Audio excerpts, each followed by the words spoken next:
কংগ্ৰেছে যে টেপ ওলাই আছে, ফোন কল ওলাই আছে, টকা পইচা লৈ টিকট দিয়া ওলাই আছে, মণ্ডল প্ৰেসিডেন্টৰ কাৰণে মাৰামাৰি, ব্লক প্ৰেসিডেন্টৰ কাৰণে মাৰামাৰি, আৰু আহমেদাবাদৰ অধিৱেশনতো কংগ্ৰেছৰ এমপিয়ে কৈছে যে কংগ্ৰেছত বোলে দুই তৰপীয়া মানুহ আছে। তাৰমানে কংগ্ৰেছ যে এটা উপযুক্ত প্ৰাৰ্থী নহয়, সেইটো পাৰ্টি নহয়, দল নহয়, সেইটোতো আহমেদাবাদত কংগ্ৰেছৰ অধিৱেশনত কংগ্ৰেছৰ এমপিয়ে ৰাহুল গান্ধীৰ আগতেই কৈ দিছে যে আমাৰ পাৰ্টিটোৰ অৱস্থা ভাল নহয়, ইয়াত গোটেই বিজেপিৰ মানুহেদি ভৰি আছে। সেইটোতো তেওঁলোকে নিজেই স্বীকাৰ কৰি লৈছে। না, আমাৰতো সব ৰেডি। 21 তাৰিখৰ পৰা আমাৰ কেম্পেইনৰো মিটিং ঠিক হৈ গ'ল। মই ক'ত মিটিং কৰিম, দিলীপ শইকীয়াই ক'ত মিটিং কৰিব, আমাৰ মন্ত্ৰীসকলে ক'ত কৰিব, কোনে ক'ত প্ৰচাৰত যাব, কেইখন মিটিং হ'ব, আপোনালোকে পীযুষ হাজৰিকাই মেনেজমেণ্ট কমিটি চাই আছে, সুধিলে গম পাব যে আমাৰ সব ৰেডি।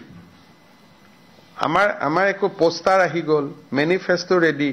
গতিকে বিহু শেষ হোৱাৰ দিনাখনৰ পিছতে আমি জঁপিয়াই পৰিম। আমাৰ সকলো ৰেডি হৈ আছে। আৰু এইটো বুলি নহয়, আমি আৰু 3টা ইলেকশ্যনৰ কাৰণে ৰেডি হৈ আছো। BTC, সোণোৱাল কছাৰী, মিচিং কাউন্সিল, তাৰ কাৰণেও আমাৰ বেলেগ টিমে কাম কৰি আছে। আমি পঞ্চায়ততে ৰখি যোৱা নাই। BTCৰ কমিটি অলৰেডি গঠন হৈ গ'ল মোৰ সভাপতিত্বত, মিচিং কাউন্সিলৰ কমিটি হৈ গ'ল, সোণোৱালৰ কমিটি হৈ গ'ল। গতিকে পঞ্চায়তলৈকে ৰখি নাথাকি আমি নেক্সটটো সোমাই গ'লো। ফাইনেল সেমিফাইনেল বুলি একো নাই, আৰু আমি এটাৰ পিছত এটা প্ৰস্তুত হৈ গৈ থাকিম। কাৰণ এইখন সেমিফাইনেল বুলি ক'লে BTC ইলেকশ্যনৰোতো কিবা এটা নাম হ'ব লাগিব। সেইকাৰণে কোৱাৰ্টাৰ বুলি ক'লে সেমি ক'ব ভাল হ'ব। যদি এখন সেমি কয় তেতিয়া সেইখনক কি বুলি ক'ব? সেইকাৰণে ৰাভাক লীগ বুলি ক'ব লাগিব, এখন কোৱাৰ্টাৰ বুলি ক'ব লাগিব BTCক, যদি ফুটবলৰ লগত তুলনা কৰে। গতিকে এইটো আপোনালোকৰ ওপৰত নিৰ্ভৰ যে পঞ্চায়ত আৰু BTC, পঞ্চায়ততো সিট থাকিব, BTCতো 15খন আসন আছে, সিওতো এখন ফাইনেলত সোমাব লাগিব, কিবা এটা কোৱাৰ্টাৰে হওক সেমিতে হওক। গতিকে সেইটো সময়ত আপোনালোকে যি নাম দিয়ে, আৰু আমাৰ নাম লৈ পেলাই কোনো কথা নাই। স্যাৰ, গুৱাহাটীত শেহতীয়াকৈ কেইবাটাও পথ দুৰ্ঘটনা হৈছে, তাৰ দুৰ্ঘটনাৰ কাৰণ হৈছে ডাম্পাৰৰ দুৰাত্ম। ডাম্পাৰক কোনো ফালৰ পৰা নিয়ন্ত্ৰণ কৰা আজিৰ পৰা গুৱাহাটী পুলিচে ডাম্পাৰ বিলাকক দিলোৱাৰে দুটা ডাম্পাৰ আছে নহয়, সমস্যা হৈছে। এইটো ধৰিলাক আপোনালোকে ক'ব সাংবাদিকৰ ওপৰত অত্যাচাৰ কৰিলে বুলি। যি নহওক, আজিৰ পৰা ডাম্পাৰৰ ওপৰত একশ্যন হ'ব।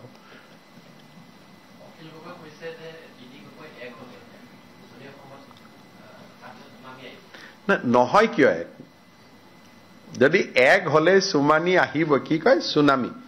যদি এক যদি হয় তাহলে হ'বতো লাগে না, নহয় কিয় তেওঁলোকে? সেইটো পেপাৰক কিয় ক'ব লাগে? 3জনে বহি এক জেগাত ভাত পানী খাই দিলেইতো এক হৈ গ'ল, হয় নহয়?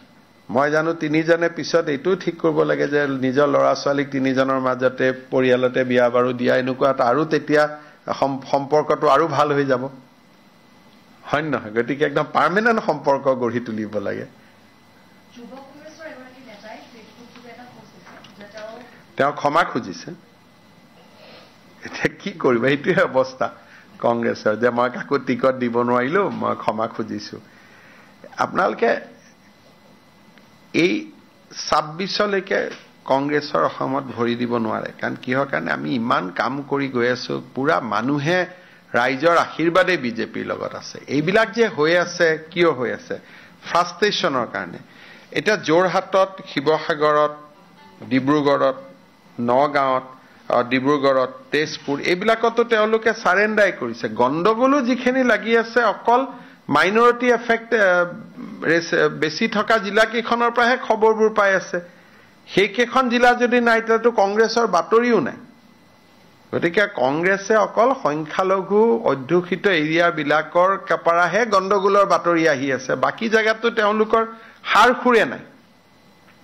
আৰু এইবাৰতো মই ভাবো যে মাইনৰিটি এৰিয়াতো তেওঁলোকৰ ৰিজাল্ট বেয়া হ'ব। এইবাৰ আমাৰ তাতো ৰিজাল্ট ভাল হ'ব। বহুতবিলাক মাইনৰিটি এৰিয়াতো আমি ভাল কৰি জিকিম। ইতিমধ্যে বহুখিনি খবৰ ওলাই আছে যে চাৰ্টিফিকেটো জাল কৰিছে, তেলেংগানা কবাৰ চাৰ্টিফিকেটো আনি শৈক্ষিক অৰ্হতা দেখুৱাইছে। কিন্তু সি এটা নিজৰ জাগাত আছে, কিন্তু মেক্সিমাম এনেকুৱাও জাগা আছে য'ত কংগ্ৰেছে প্ৰাৰ্থীয়ে দিয়া নাই, ইণ্ডিপেণ্ডেণ্টেহে বিজেপিৰ লগত কণ্টেষ্ট কৰি আছে বহুত জাগাত। সেইকাৰণে লাষ্ট ডে অফ উইথড্ৰয়েলৰ দিনাখন আপোনালোকে ষ্টেটিষ্টিক্স পাব আৰু জিলা পৰিষদ পৰ্যায়তো 10-12টা সমষ্টিটো ইতিমধ্যে বিজেপি বিনা প্ৰতিদ্বন্দ্বিতাই নিৰ্বাচিত হৈছে আৰু মই ভাবো যে পঞ্চায়তত আমাৰ ৰিজাল্ট খুবেই ভাল হ'ব আপোনালোকে চাওক যে বিজেপি ইমান ডাঙৰ পাৰ্টি আমি টিকট দিলো কতো এটা ধৰ্ণা নাই কতো এটা স্লোগান নাই কতো মাটিত বেজিটো পৰিলেও শব্দ হয় কিন্তু আমাৰ দলত মিত্ৰজোঁটৰ লগতো আমাৰ এলায়েন্স হল আমি এজিপি লগত এলায়েন্স কৰিছো গণশক্তিৰ লগত এলায়েন্স কৰিছো ৰাভা যৌথ মঞ্চৰ লগত এলায়েন্স কৰিছো কতো এটা শব্দও হোৱা নাই আৰু আমাৰ নিজৰ দলৰ পৰা আমি ইমান টিকট দিছো কিন্তু কোনো ধৰণৰ শব্দ এটাও হোৱা নাই আৰু ই প্ৰমাণ কৰে যে ভাৰতীয় জনতা পাৰ্টি 2026ৰ কাৰণে আমি কোনটো লেভেলত প্ৰস্তুত হৈ আছো সদস্য ভৰ্তিৰ অভিযানৰ পৰা আজিলৈকে প্ৰেসিডেন্ট সিলেক্ট হল জিলা ডিস্ট্ৰিক্ট প্ৰেসিডেন্ট হল ব্লক প্ৰেসিডেন্ট হল গোটেই ডিসিপ্লিন আৰু এটা ইনভলভমেন্ট আপোনালোকে দেখা পাব আৰু এবাৰ জিলা পৰিষদতো বা পঞ্চায়ততো টিকেট ফিল্ডৰ পৰা যেনেকৈ আহিছে আমি তেনেকৈ দিছো কিন্তু কতো প্ৰতিবাদ নাই তাৰমানে পঞ্চায়তটো এটা জাস্ট আৰম্ভণি 26ৰ কাৰণে আমি কোনটো পৰ্যায়ত সাজু হৈ আছো ইয়াৰ পৰা আপোনালোকে আন্দাজ কৰিব পাৰে